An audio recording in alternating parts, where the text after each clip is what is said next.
important most common cause of 46XX DST, that is congenital adrenal hyperplasia, which is also called as adrenogenital syndrome, which is also called as adrenogenital syndrome, which is of autosomal recessive inheritance.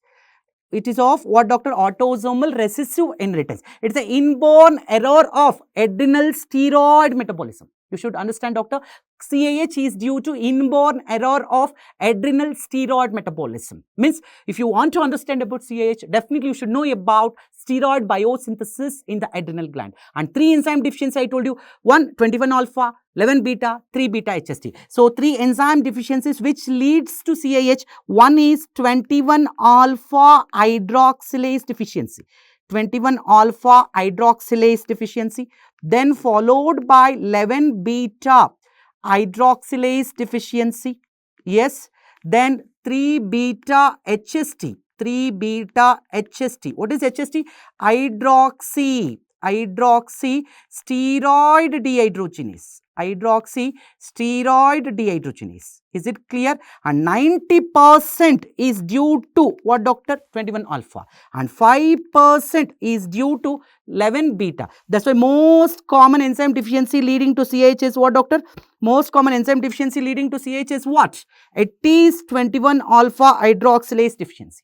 And second most common enzyme, yes, what is the second most common enzyme? 11 beta hydroxylase. And rarest varieties, doctor, rarest variety is 3 beta HST. You can see that most common cause of sexual ambiguity overall is 21 alpha hydroxylase, and most common endocrine cause of neonatal death is due to CAH caused by 21 alpha hydroxylase. You got the point, doctor? Most common cause of sexual ambiguity or most common endocrine disorder leading to neonatal death is CAH due to 21 alpha hydroxylase. This is a 2 important $1 million MCQs. Please make a note of it. Most common cause of sexual ambiguity or most common endocrine cause of what? Neonatal death is CAH due to 21 alpha hydroxylase deficiency. And you all know 21 alpha hydroxylase is the enzyme which catalyzes progesterone to 11-deoxycorticosterone, or what, doctor? 17-hydroxy progesterone to 11-deoxycortisol. And what happens in 21 alpha hydroxylase? There will be decreased cortisol, decreased aldosterone. Then what does this 11 beta hydroxylase will catalyzes? It catalyzes 11-deoxycorticosterone to corticosterone and 11-deoxycortisol to cortisol. Once again, in 11 beta hydroxylase deficiency, what happens? Decrease cortisol, decrease aldosterone. And what does this 3 beta HST will do? It converts pregnenolone to progesterone. Understand? 17-hydroxypregnenolone to 17-hydroxyprogesterone. Means whenever there is a 3 beta HST deficiency, there will be increased pregnenolone, increased 17-hydroxypregnenolone and increased DHEA levels. So this is, if you understand the steroid biosynthesis, definitely the CAH topic will become very easy. Yes, yes, even I written once again here also. Now, doctor, progesterone is converted to 11-deoxycorticosterone. Corticosterone. What is the enzyme, doctor? Yes, 21 alpha hydroxylase. Very good. 21 alpha hydroxylase. Here also 17-hydroxy progesterone is converted into 11-deoxycortisol. 11-deoxycortisol. What is the enzyme? Once again 21 alpha hydroxylase. 21 alpha hydroxylase.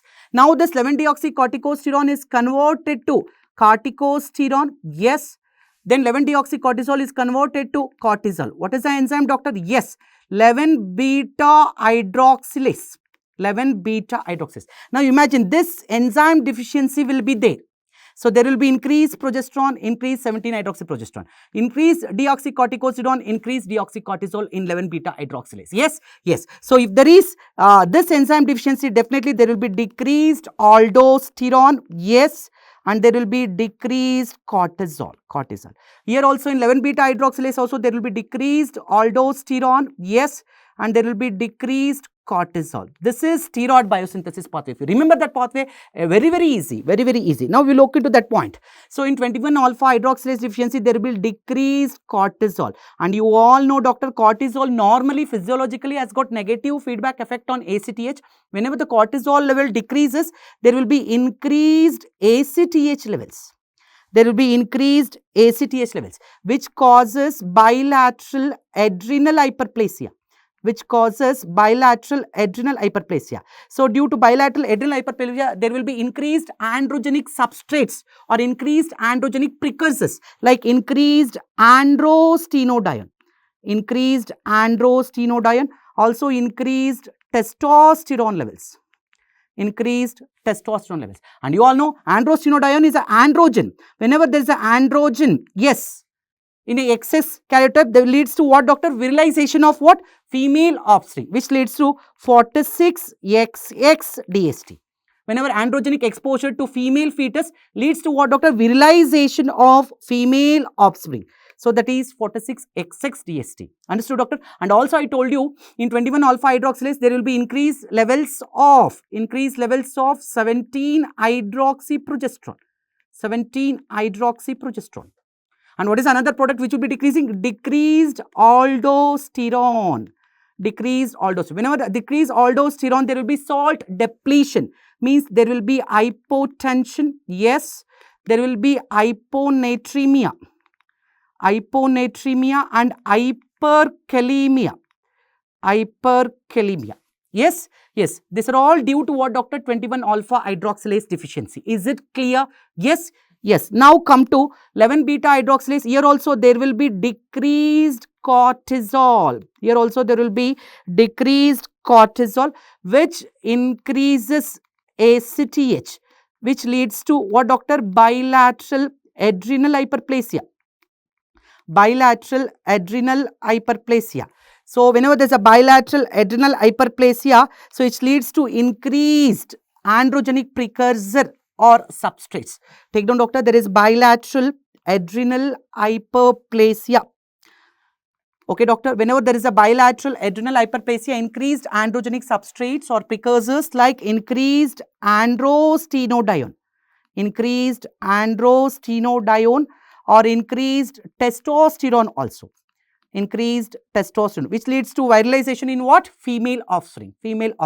And this 11 beta hydroxylase deficiency also leads to 46XX DST because it is a female fetus which is affected due to androgen exposure. Yes, and there will be, doctor, in 11 beta hydroxylase deficiency also there will be increased, yes, 17-hydroxyprogesterone levels. Yes, that is the one thing. And another one point, in 11 beta hydroxylase deficiency there will be increased 11-deoxycorticosterone. What, doctor? Corticosterone, and also increased 11-deoxycortisol. Doctor, look into this very important point. In 11 beta hydroxylase, you all know 11 beta hydroxylase catalyzes 11-deoxycorticosterone to corticosterone, 11-deoxycortisol to cortisol. Whenever there is 11 beta hydroxylase deficiency, there will be increased 11-deoxycorticosterone. And also increased 11-deoxycortisol. These two are weak mineralocorticoids. So, weak mineralocorticoid activity which leads to hypertension. This is a $1 million MCQ. 11 beta hydroxylase deficiency, yes, due to weak mineralocorticoid activity of 11-deoxycorticosterone and 11-deoxycortisol leads to hypertension. Yes. Now come to 3 beta HST deficiency. You all know 3 beta catalyzes pregnenolone to progesterone. Yes, and it also catalyzes 17-hydroxypregnenolone to 17-hydroxy. Yes, what? 17-hydroxyprogesterone. What is the enzyme? 3 beta HST. Understood, doctor? In this 3 beta HST deficiency, take down, doctor, 3 beta HST deficiency, there will be increased pregnenolone levels. And increased 17-hydroxypregnenolone. And there will be increased small amount of DHEA levels. So, which causes mild virilization. You got the point, doctor? So, you should remember the steroid biosynthesis. And all the golden points related to this enzyme deficiency. It is a rarest variety, most severe salt losing time. Yes, it's the rarest variety of CAH which causes most severe salt losing type, and risk of death is highest with 3 beta HST. These are the 3 golden points. Yes, most severe salt losing type is 3 beta HST and rarest variety, and cause for what, doctor? Death is highest with 3 beta HST deficiency. Now doctor, this 21 alpha hydroxylase deficiency which is leading to CAH, it has got 3 types. One, simple virilizing type. Simple virilizing type. Take down, doctor. Simple virilizing type, which is a most common type. Simple virilizing type, which is a most common type. Then salt losing type. Yes, or salt wasting type. Salt losing type. And another one, doctor, non-classical or late onset or non-classical form. What is that non-classical form? Is also called as non-classical congenital adrenal hyperplasia. Among this, which is the most common type? Simple viralizing type is the most common type. This will present as genital ambiguity in the newborn. Present as what, doctor? Genital, yes, ambiguity. Genital ambiguity in newborn. You understood, doctor? Simple viralizing type will have genital ambiguity in a newborn. Yes, which leads to what, doctor? Whenever simple viralizing type, yes, so they will have what, doctor? Genital ambiguity in the newborn. What genital ambiguity, doctor? That is masculinization of external genitalia. Masculinization of what, doctor? External genitalia. And there is no circulatory collapse. That is $1 million MCQ. No circulatory collapse. Yes, yes. How the salt losing type? Yes, the salt losing type usually manifests around 6 to 14 days of age, that is neonatal age. But in the immediately at the birth itself, they will have genital ambiguity, that is simple viralizing type. And definitely they will have salt wasting, that is they will have hypotension. They will have hypotension, dehydration, and even hyponatremia.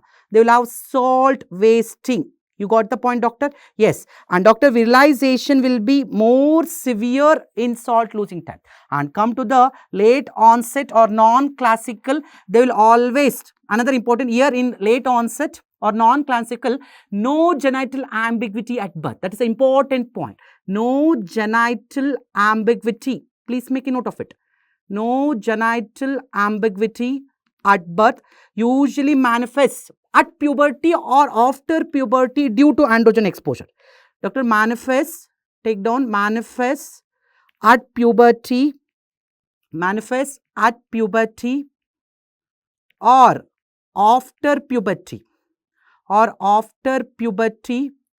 due to androgen excess. Due to what, doctor? Androgen excess. Means they will have menstrual irregularity, acne, yes, obesity, hirsutism features. Take down, doctor. They will have menstrual irregularities.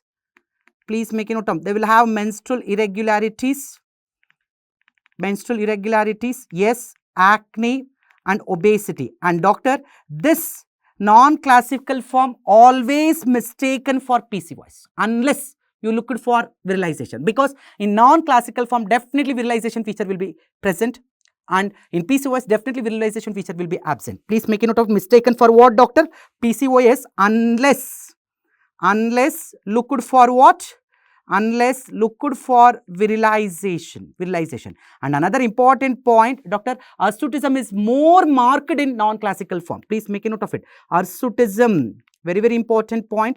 Hirsutism is more marked in non-classical form. I think these are the 3 varieties of 21 alpha hydroxylase. Is it clear? Most common type is simple viralizing type. They will have genital ambiguity at birth, which leads to masculinization of what, doctor? What genital ambiguity, doctor? That is a masculinization of external genitalia. And no circulatory collapse. In salt losing type, they will have salt wasting features. And virilization will be more severe. And late form or non-classical form, no genital ambiguity at birth.